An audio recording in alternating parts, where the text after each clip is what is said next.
World news के sponsor हैं स्वागत, अदरक, लहसुन और मसाले 100% प्योर एंड हाइजीनिक। अस्सलाम वालेकुम, आदाब। मैं हूं खलील फरहाद। वर्ल्ड न्यूज़ की शुरुआत करते हैं हेडलाइंस से। कोरोना वबा के डेल्टा म्यूटेशन के खतरे के पेश नज़र अब ईरान ने भारत के खिलाफ उठाया कदम। भारत समेत दीगर 12 ममालिक से आने और वहां जाने पर लगाई पाबंदी।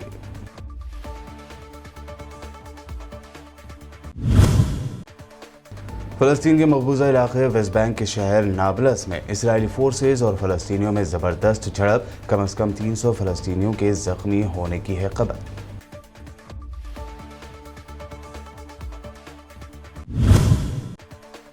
अगस्त तक अफगानिस्तान पूरी तरह से छोड़ देगी अमेरिकी फौज। सबसे बड़ा बगराम एयरबेस अफगानिस्तान के हवाले करने का तालिबान ने किया खैर मकदम। कहा अफगान खुद अपने फ्यूचर का करेंगे फैसला। राफेल डील में रिश्वतखोरी का क्या खुलेगा राज। फ्रांस में शुरू हुई जांच। मोदी सरकार के दौर में हुए राफेल डील पर कांग्रेस ने किया तंज। कहा खामोश है भारत के टीवी चैनल्स।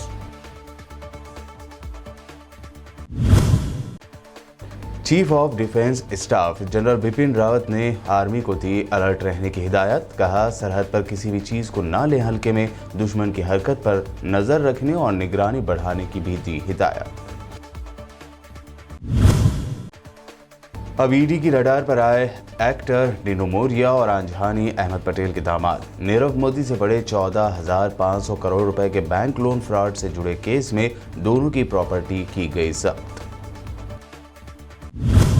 आलमी वबा कोरोना के खिलाफ ईरान की जद्दोजहद कमेटी ने म्यूटेशन होने वाले भारत समेत दिगर 12 ममालिक से डायरेक्ट या इनडायरेक्ट मुल्क में दाखिले पर पाबंदी लगाने का फैसला किया है।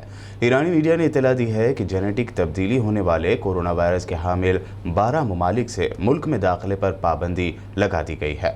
कोरोना वबा के खिलाफ ईरानी जद्दोजहद कमेटी ने म्यूटेशन होने वाले बाज़ ममालिक से मुल्क में दाखिले पर पाबंदी आयद करने का फैसला किया। इस फैसले के बाद बोट्सवाना, ब्राज़ील, एसातिनी, इंडिया, ओसाता, Malawi, Nepal, South Africa, Uruguay, Zambia और जिम्बाब्वे से ईरान आने पर पाबंदी लगा दी गई है। जर्मन चांसलर एंगेला मेर्केल ने अपने दौरे ब्रिटेन के दौरान क्वीन एलिजाबेथ II से मुलाकात की है। 95 साल क्वीन ने लंदन के करीब वाक़ विंडसर कैसल में मेर्केल को खुशामदीद कहा। 16 सालों के तवील दौरे इक़्तिदार के खात्मे से पहले मेर्केल का ये आखिरी गैर मुल्की दौरा है। मेर्केल ने कल बरतानवी वज़ीर आज़म बोरिस जॉनसन के साथ मुलाकात में ब्रेक्जिट के बाद बरतानिया और यूरोपीय यूनियन के ताल्लुकात के अलावा कोरोना की आलमी वबा पर बातचीत की। बर्लिन हुकूमत बरतानिया में कोरोना की तब्दील शुदा किस्म डेल्टा के तेज़ी के साथ फैलाव पर तशवीश का इजहार कर चुकी है। फ़लस्तीन के मकबूजा इलाके वेस्ट बैंक के नाबलस शहर में इसराइली फोर्सेस के साथ झड़प में कम से कम 300 फ़लस्तीनी ज़ख्मी हो गए। फ़लस्तीन रेड क्रिसेंट ने बताया कि इससे पहले दिन यहूदी रिहायशी बाइटा इलाके में माउंट सभी की चोटी को छोड़ गए थे, जबकि इसराइली फ़ौज वहां मौजूद रहे। फ़लस्तीनी रेड क्रिसेंट ने एक बयान में कहा कि वेस्ट बैंक में नाबलस शहर के पास बाइटा और असारन बस्तियों में इसराइली फ़ौज के साथ झड़पों में 300 फ़लस्तीनी ज़ख्मी हुए हैं। माउंट सभी फ़लस्तीनियों और इसराइली फोर्सेज और मकामी बाशिंदों के दरमियान तकरीबन रोज़ाना झगड़े का मरकज़ बन चुका है। यहाँ कई हफ्ते पहले फ़ौजी सिक्योरिटी के तहत पहाड़ की चोटी पर एक छोटी सी बस्ती की तामीर का काम शुरू किया गया था। अफगान तालिबान ने बगराम एयरबेस से अमरीकी अफवाज के इनखला को खुशाइंद करार दिया है। तालिबान के तर्जुमान ज़बीहुल्लाह मुजाहिद ने कहा कि अफगानिस्तान से गैर मुल्की अफवाज के मुकम्मल इनखला के बाद अफगान खुद अपने मुस्तकबिल का फैसला कर सकेंगे। अमरीकी फोर्सेज ने तकरीबन 20 बरस बाद बगराम एयरबेस अफगान फ़ौज के हवाले कर दी है। दारुल हुकूमत काबुल से 50 किलोमीटर दूर शुमाल में वाक़ इस अहम फ़ौजी अड्डे से गैर मुल्की अफवाज का इनखला इस बात की तरफ अहम इशारा है कि इस साल 11 सितंबर से पहले ही नेटो का अफगान मिशन ख़त्म कर दिया जाएगा। 11 सितंबर सन 2001 में अमेरिका में हुए दहशतगर्दाना हमलों के बाद अमेरिकी फोर्सेज ने बगराम एयरबेस को अपना पहला अहम अड्डा बनाया था। सोमालिया की राजधानी मोगादिशु में एक कैफे में हुए धमाके में कम से कम 10 अफराद हलाक हो गए। यह report Somali guardian news website ने दी है। वज़ीर-ए-आज़म मोहम्मद हुसैन रोबेले के इलाकाई रहनुमाओं के साथ कानून साजी और सदारती इंतखाबात के शेड्यूल पर इत्तेफाक के कुछ ही दिन बाद एक खुदकुश बमबार ने यह धमाका किया है। रोबेल ने अलकायदा से वाबस्ता इस्लाम पसंद दहशतगर्द ग्रुप अल-शबाब को इस मोहलिक हमले के लिए जिम्मेदार ठहराया है। मशरक़ी अफ्रीका के कुछ हिस्सों में यह ग्रुप बरसों से सरगर्म है। इराक़ के दारुल हुकूमत बगदाद में एक बड़े हमले की साजिश बेनकाब हो गई है। बगदाद ऑपरेशन के कमांडर ने कहा है कि बगदाद एयरपोर्ट के अतराफ से कई मिसाइल बरामद किए गए। ज़राए के मुताबिक बगदाद ऑपरेशन के कमांडर अहमद सलीम का कहना है कि इराक़ी फोर्सेज ने बगदाद एयरपोर्ट के अतराफ से कई मिसाइलों को बगदाद इंटरनेशनल एयरपोर्ट की जानिब दागे जाने से पहले ही तहवील में ले लिया। अहमद सलीम ने कहा कि हमने ग्राड नामी 10 मिसाइलों को नाकारा बनाया है। इन मिसाइलों को बगदाद एयरपोर्ट के करीबी इलाके अल-तजावज़ में फायर करने के लिए रखा गया था। अब तक बगदाद एयरपोर्ट कई बार दहशतगर्दों के हमलों का निशाना बन चुका है।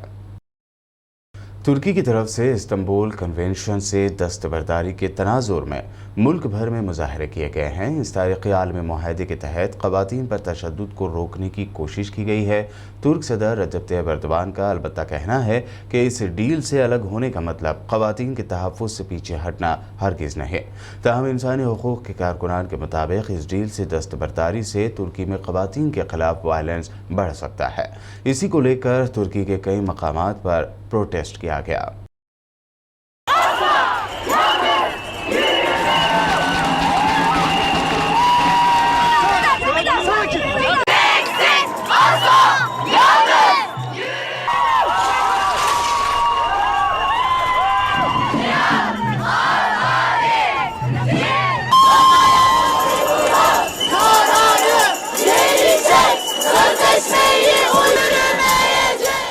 कनाडा में गुज़िश्ता कई रोज़ से जारी शदीद गर्म मौसम के बाद जंगलाती आग भड़क उठी है, जिसकी वजह से 1000 लोगों को महफूज मकामात पर मुंतकिल करना पड़ा। ब्रिटिश कोलंबिया के कानून साज ब्रैड वीस के मुताबिक इस आग की वजह से लाइटोन नामी गांव मुकम्मल तौर पर तबाह हो गया है। कनाडा में इस हफ्ते गर्मी की शदीद लहर जारी है। मंगल के दिन लैटिन के इलाके में दर्ज हरारत 49.6 तक पहुंच गया था, जो कनाडा की तारीख में अब तक का रिकॉर्ड दर्ज हरारत है। हुकाम के मुताबिक ब्रिटिश कोलंबिया के कई इलाकों में जंगलाती आग भड़क उठी, जिसकी वजह आसमानी बिजली करार दी जा रही है। दुनिया भर में तेज़ी से मशहूर हुए सोशल प्लेटफॉर्म टिकटॉक ने अपने यूज़र्स के लिए वीडियोस बनाने का ड्यूरेशन 1 मिनट से बढ़ाकर 3 मिनट कर दिया है। चीनी एप्लीकेशन टिकटॉक के दुनिया भर के करीब 1 अरब यूज़र्स हैं, जबकि ये प्लेटफॉर्म नौजवानों में ज़्यादा मकबूल है। भारत और पाकिस्तान में फ़िलहाल टिकटॉक को बैन किया गया है। ज़राए के मुताबिक टिकटॉक की मालिक कंपनी बाइट डांस के प्रोजेक्ट मैनेजर का कहना है कि ज़्यादा ड्यूरेशन की वीडियोस की वजह से क्रिएटर्स अब प्लेटफॉर्म पर नया और बड़े कंटेंट क्रिएट कर सकेंगे। उनका कहना था कि टिकटॉक सार्फिन को 3 मिनट का ड्यूरेशन वाली वीडियो अपलोड करने की सहूलत आइंदा हफ्तों तक दस्तयाब होगी।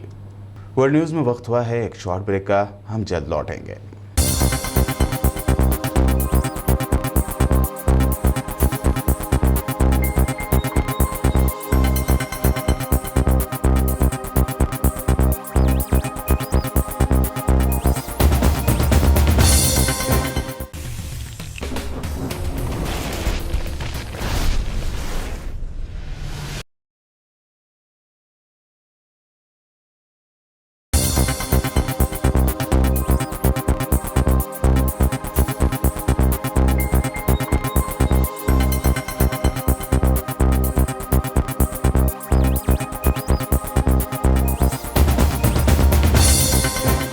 ब्रेक के बाद आपका दोबारा खैर मकदम है। बढ़ते हैं अहम खबरों की जानिब। अब देखते हैं नेशनल न्यूज़। मोदी सरकार के दौर में हुए राफेल डील को लेकर जांच के लिए फ्रांस में एक जज मुकर्रर किया गया है। फ्रांस की पब्लिक प्रोसिक्यूशन सर्विसेज की फाइनेंशियल क्राइम ब्रांच PNF ने कहा है कि इस डील को लेकर लगाए गए करप्शन और पार्शियलिटी के इल्जामात की जांच की जाएगी। ये कदम ऐसे वक्त उठाया गया है जब फ्रेंच NGO शेरपा ने इस मामले को लेकर शिकायत दर्ज कराई थी और फ्रेंच पब्लिकेशन मीडिया पार्ट ने इस मामले की रिपोर्ट पब्लिश की थी। इस दरमियान कांग्रेस ने राफेल डील की जांच शुरू होने पर ट्वीट करते हुए गोदी मीडिया पर तंज किया है। रणदीप सिंह सुरजेवाला ने आज ट्वीट करते हुए लिखा है कि फ्रांस के पब्लिक प्रोसिक्यूटर ने राफेल डील में करप्शन की जांच शुरू कर दी है और हमारे देश के टीवी चैनलों ने पूरी तरह से खामोशी इख्तियार कर रखी है। उस समय के फ्रांस के रक्षा मंत्री जो आज विदेश मंत्री हैं तथा अनिल अंबानी जी की कंपनी रिलायंस भी जांच के घेरे में है। दूसरा, मोदी सरकार और स्वीटहार्ट डील भी अब सामने आ गई है। फ्रेंच वेबसाइट मीडिया पार्ट ने अब एक समझौता जो डसॉल्ट एविएशन और रिलायंस के बीच में हुआ था उसके तथ्य सामने रख दिए हैं कागजात सहित। याद करिए कि फ्रांस के पूर्व राष्ट्रपति फ्रांसवा हॉलैंड ने बाकायदा एक इंटरव्यू में कहा था कि डसॉल्ट के पार्टनर रिलायंस अनिल अंबानी जी की कंपनी को बनाने का निर्णय में उनकी कोई चॉइस नहीं थी, क्योंकि यह भारत सरकार के प्रभाव में किया गया निर्णय था। और 4 या 5 तथ्य अब उन कागजात से सामने आ गए हैं। पहला तथ्य कि जो DRAL कंपनी बनाई गई, डसॉल्ट रिलायंस एरोस्पेस लिमिटेड, उसमें रिलायंस 51% मालिक है और जो डसॉल्ट है वो 49% मालिक है। इस कंपनी में दोनों भागीदारों द्वारा, रिलायंस और डसॉल्ट द्वारा 169 मिलियन यूरोस इन्वेस्टमेंट अधिक से अधिक करने का निर्णय किया गया। परंतु डसॉल्ट जो 49% हिस्सेदार है वो 169 मिलियन यूरो में से 159 मिलियन यूरो लाने के लिए बाध्य होगी और 51% की मालिक रिलायंस केवल 10 मिलियन यूरो लाएगी। तीसरा हिस्सा, क्लॉज 4.4.1 जो इस समझौते का है डसॉल्ट और रिलायंस के बीच, उसमें क्योंकि जहाज बनाने की सारी तकनीक, सारी विशेषज्ञता तो डसॉल्ट एविएशन लाएगी, तो फिर रिलायंस क्या लाएगी? उन्होंने कहा कि रिलायंस लाएगी marketing program and services with government of India. ये कौन सी सर्विसेज है विद गवर्नमेंट ऑफ इंडिया असर के अलावा जो रिलायंस लेकर आ रही थी? चौथा, स्वाभाविक तौर से इस समझौते के बाद भारत सरकार की कंपनी हिंदुस्तान एरोनॉटिक्स लिमिटेड जो जहाज बनाती आई है उसको राफेल सौदे से बाहर कर दिया गया। और पांचवी बात बड़ी रुचिकर है, 25 मार्च 2015 को डसॉल्ट के CEO एरिक ट्रैपियर बेंगलोर आते हैं और भारतीय वायुसेना के प्रमुख और HAL के प्रमुख की मौजूदगी में डसॉल्ट और HAL के समझौते की पुष्टि करते हैं। पर 24 घंटे में ही 26 मार्च 2015 को डसॉल्ट एविएशन अनिल अंबानी जी की कंपनी रिलायंस इंफ्रा से अपना नया एग्रीमेंट MOU का साइन कर लेती है। ये 15 दिन पहले है, 10 अप्रैल 2015 से, जब मोदी जी यकायक फ्रांस गए और बगैर किसी को बताए $7.8 बिलियन के 36 राफेल एयरक्राफ्ट खरीदने का निर्णय कर दिया। पार्लियामेंट का मानसून इजलास इसी महीने 19 जुलाई से शुरू होकर 13 अगस्त तक जारी रहेगा। लोकसभा सेक्रेटरीट ने आज यहां बताया कि 17वीं लोकसभा का छठा इजलास 19 जुलाई पीर से शुरू होगा और सरकारी कामकाज निपटाने के बाद 13 अगस्त को खत्म हो जाएगा। राज्यसभा सेक्रेटरीट ने भी कहा है कि राज्यसभा का 254वां इजलास 19 जुलाई से शुरू होकर 13 अगस्त तक चलेगा। दोनों ऐवानों में 19 मीटिंगें होंगी। कोरोना वबा के दौर में एक तरफ महंगाई बेतहाशा बढ़ी है तो दूसरी जानिब इकोनॉमी पर भी बुरा असर पड़ने की खबरें सामने आई थीं, लेकिन आज सेंट्रल मिनिस्टर पीयूष गोयल ने प्रेस कॉन्फ्रेंस में दावा किया कि भारत की इकोनॉमी कोरोना वबा के बावजूद तेजी से बढ़ रही है। पहले 3 महीने थे इस वर्ष के, अप्रैल, मई, जून 2021। इन 3 महीनों में भारत ने अपने इतिहास का सबसे अधिक निर्यात, एक्सपोर्ट अचीव किया है। मर्चेंडाइज एक्सपोर्ट्स, जो गुड्स एक्सपोर्ट होते हैं, उसमें फर्स्ट क्वार्टर में 95 बिलियन डॉलर, 95 बिलियन डॉलर्स का एक्सपोर्ट भारत ने अचीव किया है, जो लगभग 7 लाख करोड़ रुपए हो जाता है। ईस्टर्न लद्दाख में पिछले कई महीनों से जारी कशीदगी के पेश नज़र chief of defence staff general Bipin Rawat ने इंडियन आर्मी को अलर्ट रहने की हिदायत दी है। जनरल बिपिन रावत ने कहा कि गुज़िश्ता कुछ वक्त से जिस तरह से हिंदुस्तानी फौज ने सरहद पर दुश्मनों को सबक सिखाया है, इसी तरह का रद्दअमल ज़ाहिर करने की ज़रूरत है। एक सवाल के जवाब में उन्होंने कहा कि मैं यही कहूँगा कि अपनी निगरानी बढ़ाइए और हर वक्त तैयार रहिए। उन्होंने आगे कहा कि सरहद पर किसी भी चीज़ को हल्के में लेने की गलती मत कीजिए। हमें हर वक्त दुश्मन की हरकत पर नज़र रखनी है और किसी भी तरह की गलत हरकत पर इसका जवाब देना है। हमने पहले भी जिस तरह से दुश्मनों को जवाब दिया है, आगे भी ऐसा ही करना है। कांग्रेस के फॉर्मर प्रेसिडेंट राहुल गांधी ने मुल्क में जारी वैक्सीनेशन की रफ्तार पर सवाल उठाए हैं। उन्होंने मरकज़ की मोदी सरकार पर तनकीद करते हुए इससे पहले कहा था कि जुलाई आ गया है लेकिन वैक्सीन नहीं आई। राहुल गांधी ने कोरोना वैक्सीन की कमी और वैक्सीनेशन की धीमी रफ्तार पर आज ट्वीट करते हुए लिखा कि माइंड द गैप। इसके साथ उन्होंने #WhereAreVaccine का इस्तेमाल किया है, यानी वैक्सीनेशन रेशियो के गैप पर ध्यान दें, वैक्सीन कहाँ है। इस ट्वीट के साथ राहुल गांधी ने एक डेटा ग्राफिक्स भी शेयर किया है जिसमें वैक्सीनेशन का टारगेट और हकीकी वैक्सीनेशन के दरमियान का फ़र्क दिखाया गया है। ग्राफिक्स में लिखा है कि कोरोना वायरस के फैलाव और तीसरी लहर के पेश नज़र मोदी सरकार ने हर दिन 69.5 लाख लोगों को वैक्सीनेट करने का टारगेट रखा, लेकिन असलियत में सिर्फ 50.8 लाख लोगों को ही रोज़ाना वैक्सीन लगवाई जा रही है। ये टारगेट से 27% यानी 27% कम है। गुजरात के बिजनेसमैन संदसेरा भाइयों की जानिब से 14,500 करोड़ रुपए के बैंक लोन फ्रॉड से जुड़े एक केस में एक्टर डीनू मोरिया और आंजहानी अहमद पटेल के दामाद की करोड़ों की जायदाद को जब्त किया गया है। ईडी के मुताबिक इस केस में मनी लॉन्ड्रिंग जांच से संदसेरा भाइयों और इरफान सिद्दीकी के दरमियान माली लेन देन का पता चला। इसी तरह डीनू मोरिया के भी इसमें शामिल होने का पता चला है। ईडी के ज़राए के हवाले से एनडीटीवी ने कहा है कि जिन लेन देन को क्राइम की इनकम माना गया है, उसकी यकसा कीमत की जायदाद को अटैच किया गया है। जांच करने वाले अहदेदारों का इल्ज़ाम है कि ये 13,400 करोड़ रुपए के उस पंजाब नेशनल बैंक धोखाधड़ी से बड़ा बैंक घोटाला है जिसमें नीरव मोदी और मेहुल चौकसी शामिल है। आखिर में हेडलाइंस पर एक और नजर। कोरोना वबा के डेल्टा म्यूटेशन के खतरे के पेश नज़र अब ईरान ने भारत के खिलाफ उठाया कदम। भारत समेत दिगर 12 ममालिक से आने और वहां जाने पर लगाई पाबंदी।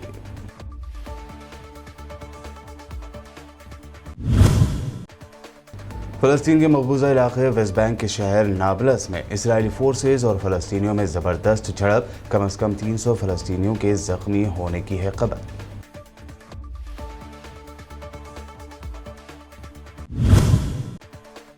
अगस्त तक अफगानिस्तान पूरी तरह से छोड़ देगी अमेरिकी फौज। सबसे बड़ा बगराम एयरबेस अफगानिस्तान के हवाले करने का तालिबान ने किया खैर मकदम, कहा अफगान खुद अपने फ्यूचर का करेंगे फैसला। राफेल डील में रिश्वतखोरी का क्या खुलेगा राज, फ्रांस में शुरू हुई जांच। मोदी सरकार के दौर में हुए राफेल डील पर कांग्रेस ने किया तंज, कहा खामोश है भारत के TV channels. Chief of defence staff general Bipin Rawat ने आर्मी को दी अलर्ट रहने की हिदायत, कहा सरहद पर किसी भी चीज़ को ना ले हल्के में, दुश्मन की हरकत पर नज़र रखने और निगरानी बढ़ाने की भी दी हिदायत। अब ईडी की रडार पर आए एक्टर डीनू मोरिया और आंजहानी अहमद पटेल के दामाद। नीरव मोदी से बड़े 14,500 करोड़ रुपए के बैंक लोन फ्रॉड से जुड़े केस में दोनों की प्रॉपर्टी की गई जब्त। वर्ल्ड न्यूज़ में ये थी अब तक की अहम नेशनल और इंटरनेशनल न्यूज़। हमारे चैनल को सब्सक्राइब, लाइक और हमारे वीडियोस को शेयर ज़रूर करें। मज़ीद अपडेट्स के लिए बने रहिए हमारे साथ और देखते रहिए BBN चैनल।